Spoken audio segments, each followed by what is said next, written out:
সম্মানিত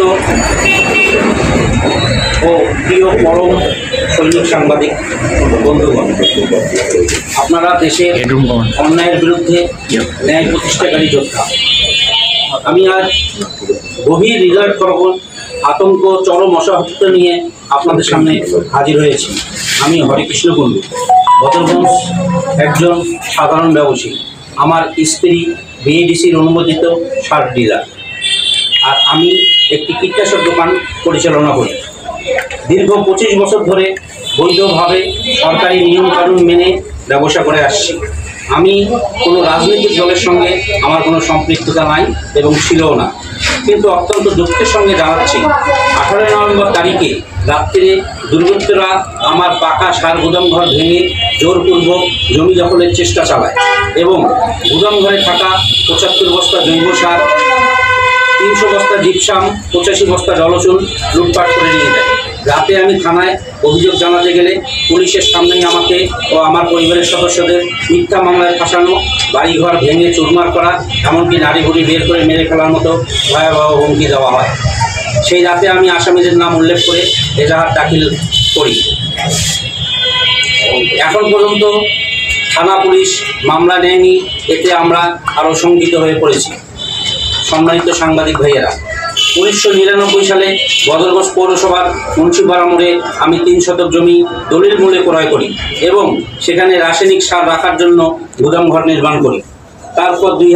তারপর থেকে 25 বছর ধরে নিয়মিতভাবে সার মজুদ বিক্রি করে আসছি।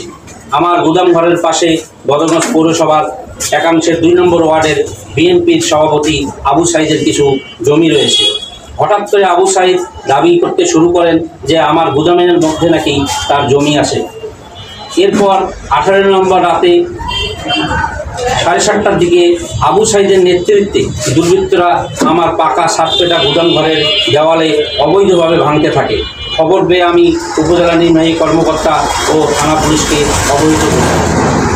কিছু পুলিশ সদস্যরা ঘটনাস্থলে গেলেও দুর্বৃত্তরা ভাঙচুর বন্ধ করেনি। রাত 11:15টার দিকে ওসি সাহেব এম আতিকুর রহমান নিজেই ঘটনাস্থলে গিয়ে পরিস্থিতি দেখে অবাক হয়ে যান এবং বিএনপি নেতা আবু সাইদকে এবং আমাকে গাড়িতে তুলে নিয়ে আসে। আমি ভেবেছিলাম এবার আইন তার নিজস্ব গতিতে চলবে, কিন্তু না, এখান থেকেই পরিস্থিতি ভয়াবহ মোড় নেয়। প্রিয় সাংবাদিকবৃন্দ, রাত 12টার দিকে বদরগঞ্জ বিএনপির একাংশের নেতা পৌর বিএনপির যুগ্ম আহ্বায়ক ভুট্টু লোহানীর নেতৃত্বে কয়েকজন দুর্বৃত্ত থানায় গিয়ে ওসির কাছে কৈফিয়ত চান। কেন আবু সাইদকে থানায় আনা হয়েছে? এক পর্যায়ে তারা ওসির সঙ্গে উত্তেজনায় বাকবিতণ্ডতায় জড়িয়ে পড়েন। ওসি সাহেব তার আগে আমাকে থানায় ডেকে নিয়েছিলেন। সেখানে ভুট্টু লোহানী আমাকে ও আমার ভাইদের উদ্দেশ্যে চিৎকার করে বলেন, তোমরা আওয়ামী লীগ করো, আমাদের জমি দখলে রেখেছ, তোমাদের কলিজা নারী ভুড়ি বের করে দেব, তোমাদের বিরুদ্ধে নাশকতার মামলা দিয়ে জেলে পাঠাবো। সেখানে ভুট্টু লোহানী সহ অন্যান্যরা আমাকে অকাট্য ভাষায় গালিগালাজ করেন। থানার ভিতরে ওসির সামনেই প্রাণনাশের হুমকি দেওয়ায় আমি ভীত সশস্ত্র হয়ে পড়ি। আরও অবাক করা ঘটনা হলো, সেই রাতেই ভুট্টু লোহানী তার সাঙ্গপাঙ্গরা অভিযুক্ত বিএনপি নেতা আবু সাইদকে থানা থেকে বের করে নিয়ে যান। ঘটনার পরপরই আমি বাদী হয়ে আবু সাইদ, ভুট্টু লোহানী, আতিকুল ইসলাম সহ 3 জনের নাম উল্লেখ করে অজ্ঞাতনামার 10-15 জনকে আসামি করে থানায় লিখিত এজাহার প্রদান করি। কিন্তু ঘটনার 8 দিন পেরিয়ে গেলেও পুলিশ কোনো মামলা নেই।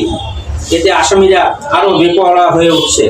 তারা আমাকে এবং আমার পরিবারের সদস্যদেরকে হুমকি দিচ্ছে এবং গুদামঘর জায়গা দখলের চেষ্টা অব্যাহত রেখেছে।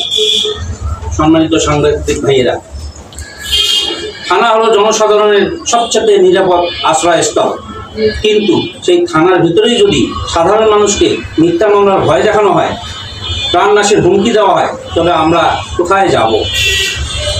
এই অবস্থা আমি আমার পরিবারে এখন চরম নিরাপত্তায় ভুগছি।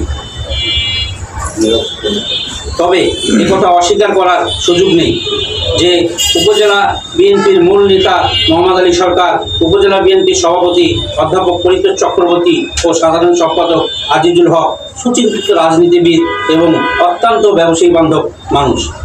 অতীতে বিএনপি শাসন আমলে এবং গণজুলাই অভ্যুত্থানের পরে তারা ভদ্রগঞ্জের ব্যবসায়ীদের পাশে থেকে পূর্ণ সহযোগিতা করেছে। প্রিয় সুপ্রিয় সাংবাদিক বন্ধুগণ, আপনারা জাতির বিবেক অন্যায়ের বিরুদ্ধে উত্তম কলমধারী সৈনিক এবং যোদ্ধা। আমার মতো এক সাধারণ বিপদগ্রস্ত মানুষের শেষ আশ্রয়স্থল আপনাদের এই বিবেক এবং কলম।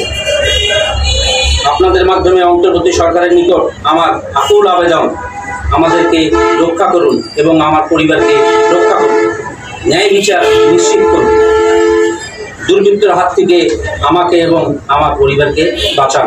এইটি আমার আপনাদের কাছে আকুল আবেদন এবং করুণা। ধন্যবাদ সবাই।